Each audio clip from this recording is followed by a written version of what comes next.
আসসালামু আলাইকুম। সবাই কেমন আছেন? আশা করি যে যেখানে আছেন আল্লাহর অশেষ রহমতে ভালো আছেন। আলহামদুলিল্লাহ, আমিও আমার পরিবার পরিজন নিয়ে আল্লাহর রহমতে ভালো আছি। এই তো নতুন দিনের নতুন আরেকটা ব্লগ নিয়ে আপনাদের মাঝে আসলাম। আপনারা সবাই ব্লগটি দেখতে থাকেন।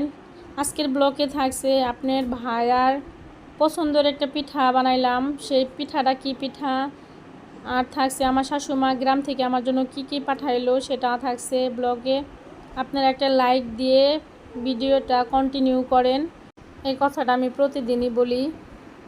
আর আজকের ব্লগটা আমি শুরু করেছি সকালবেলার কিছু নাস্তা দিয়ে। সকালবেলা এখানে আমি রুটি সাথে করলা ভাজিয়ে নিয়েছিলাম আপনার ভাইয়ার জন্য। আর আমরা ভাত, আলু ভর্তা, বেগুন ভর্তা এগুলো বানিয়ে খেয়েছি। আর গত ভিডিওতে দেখেছেন আমি পিঠা বানাবো, কালকে বিকেলে আসছি আর কাপড় চোপড় শুকিয়ে দিয়েছিলাম। আজকে সকালের শুধু রুটি বানানো ওইটুকু ভিডিও ছিল, আর কালকের ভিডিও মানে বিকেলের ভিডিও এগুলা, বাকিটুকু কালকে বিকেলের ভিডিও। গত পর্বে যারা আমার ভিডিওটা দেখেছেন তারা দেখছিলেন আমি কাপড় চোপড় রোদ্রে শুকিয়ে দিয়েছি। মাশাআল্লাহ আমার কাপড় চোপড়গুলো রোদ্রে শুকিয়ে গেছে। আর রুমে নিয়ে আসতে আসতে অনেক বৃষ্টি আরম্ভ হয়ে গেছে। আমি এখানে বিছানার চাদরটা সুন্দর করে বিছিয়ে নিলাম। সবগুলা কাপড় চোপড়ই আমার ভালোভাবে শুকাইছে।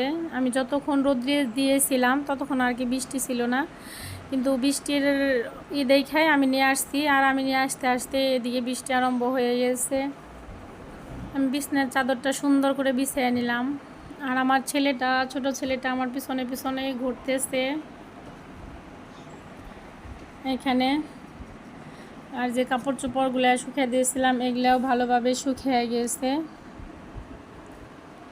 এগুলো আমি ভাঁজ করে এখন এগুলা যার যার কাপড় তার তার ডয়ারে রেখে দিব ওয়ার্ডরোবে।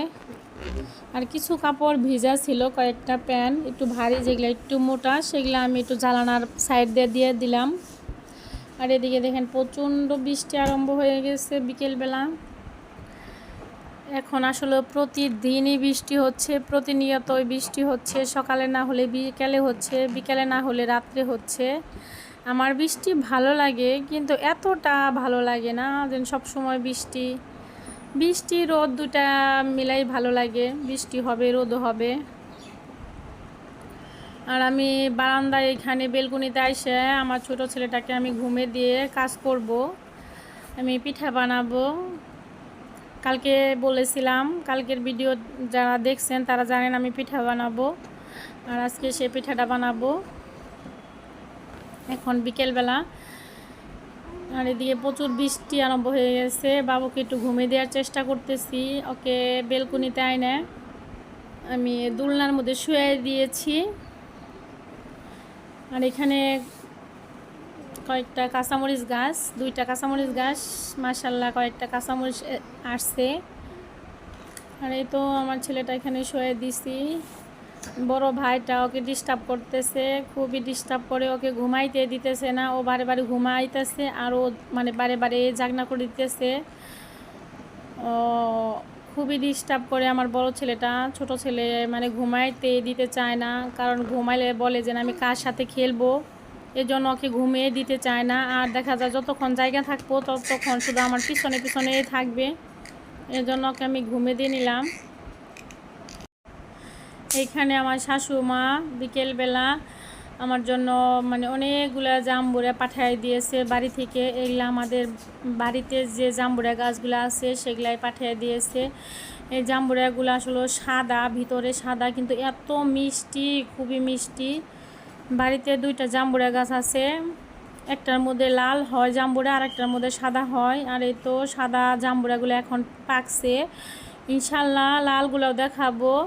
কারণ প্রতি বছরই অনেক জাম্বুরা পাঠায় দেয়, বস্তায় বস্তায় জাম্বুরা পাঠায় দেয়। এত পরিমাণ জাম্বুরা আসে, 2টা গাছে অনেক জাম্বুরা আসে, কিন্তু একটা জাম্বুরা বিক্রি করে না,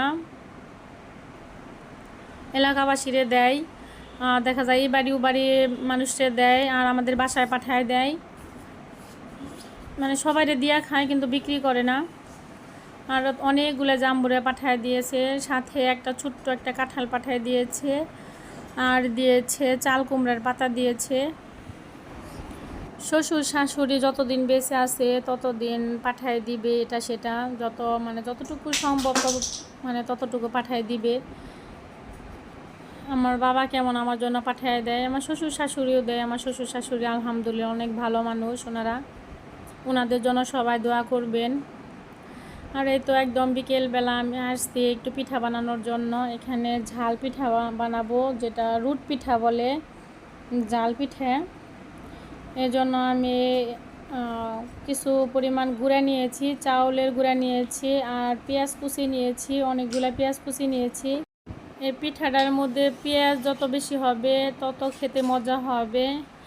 আর সমস্ত মশলা দিয়ে হলুদ, মরিচ, সস, ধনিয়া গুঁড়া, আদা বাটা, জিরা বাটা সমস্ত মশলা দিয়ে মাখিয়ে দিয়ে আমি হালকা একটু চিনি দিয়ে নিয়েছি যাতে মিষ্টি মিষ্টি হয়, এজন্য একটু মিষ্টিও দিয়েছি। চিনি দিলে ভালো লাগে, ঝাল ঝাল মিঠা মিঠা এই পিঠাটা আসলে খেতে খুবই মজা হয়। আর আপনাদের ভাইয়াই বলছিল, আর আপনার ভাইয়ার খুব পছন্দের একটা খাবার, ও যেহেতু মিষ্টি পিঠা তেমন একটা পছন্দ করে না, এই জন্য বলতেছিল বৃষ্টি পড়তেছে তাহলে আর কি ঝাল পিঠা বানাও, ঝাল চাপড়ি, ঝাল রুট পিঠা যেটাকে বলে। আর ওর পছন্দর জন্য, ওর খাবারের জন্য আসলে বানানো। আমার অনেক কষ্ট হয়, তারপরেও কষ্ট হলেও কি, যেহেতু স্বামী ভালোবাসার মানুষ খেতে চাইছে, কষ্টরে কষ্ট না মনে করে। 3টা বাচ্চা নিয়ে আসলে সারাদিন কাজকর্ম করে কোনো এনার্জি নাই, তারপরেও স্বামীর আবদারের জন্য আর কি বানানো পিঠাটা।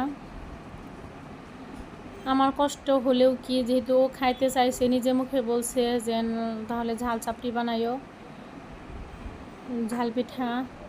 এই জন্য সমস্ত মশলা টশলা দিয়ে আমি বসাই দিয়েছি। আর এই পিঠাটা একদম আস্তে আস্তে বুলিয়াম দেওয়া করতে হয়, কম বুলিয়ামে ভাজতে হয় পিঠাটা, যাতে ভিতরে একদম মশমশা হয়ে যায়। আর এই পিঠাটা যত মশমশা হবে খেতে তত মজা হবে। আর আমি দীর্ঘ লং টাইম ভরে একদম আস্তে আস্তে দিয়ে পুরো বিকেলবেলায় আমি এটা চুলার উপরে দিয়ে রাখছিলাম, মাঝে মাঝে শুধু আইসা উল্টাপাল্টা করে দিয়েছি। আর বাচ্চাদের জন্য এখানে আমি কয়েকটা মুঠা পিঠা বানিয়ে দিয়েছি।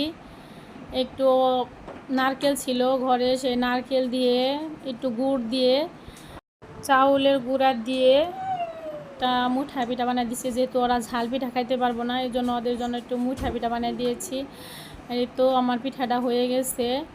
আর এত খেতে মশমশা হয়েছিল, খুবই মশমশা হয়েছিল, আর অনেক মজা হয়েছিল, খুবই মজা হয়েছিল পিঠাটা খেতে। আপনারা বাসায় এভাবে বানিয়ে খেতে দেখতে পারেন।